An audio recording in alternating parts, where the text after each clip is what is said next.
জাহান্নামের আযাব এত কঠিন ও ভয়ানক হবে যে তার মুক্তিপণ হিসেবে দুনিয়ার সবকিছু দিতে পারলে তা দিয়ে জাহান্নামী মুক্তি কামনা করবে।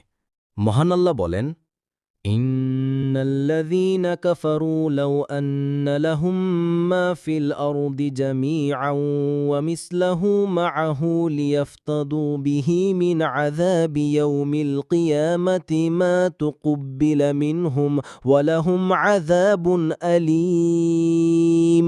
অর্থাৎ যারা অবিশ্বাস করেছে পৃথিবীতে যা কিছু আছে যদি তাদের তার সমস্ত থাকে এবং তার সাথে সমপরিমাণ আরও থাকে এবং কিয়ামতের দিন শাস্তি হতে মুক্তির জন্য পণস্বরূপ তা দিতে চায়, তবুও তাদের নিকট হতে তা গৃহীত হবে না এবং তাদের জন্য মর্মন্তুদ শাস্তি বর্তমান। ইয়াওয়াদ্দুল মুজরিমু লাউ ইয়াফতাদি মিন আযাবি ইয়াউমিইযিম বিবানিহি ওয়া সাহিবাতিহি ওয়া আখিহি ওয়া ফাসিলাতিহি আল্লাতী তুউইহি ওয়া মান ফিল আরদি জামিআন সুম্মা ইউনজিহ।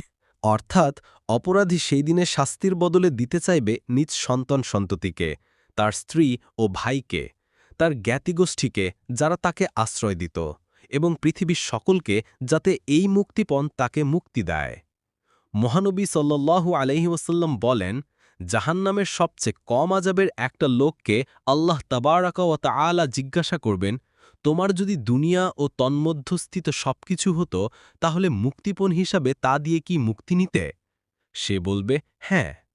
আল্লাহ বলবেন, তুমি যখন আদমের পিঠে ছিলে তখন আমি তোমার নিকট থেকে এর চাইতে সহজ জিনিস চেয়েছিলাম যে তুমি শিরক করো না, তোমাকে জাহান্নামে দেব না, কিন্তু তুমি শিরকই করেছ।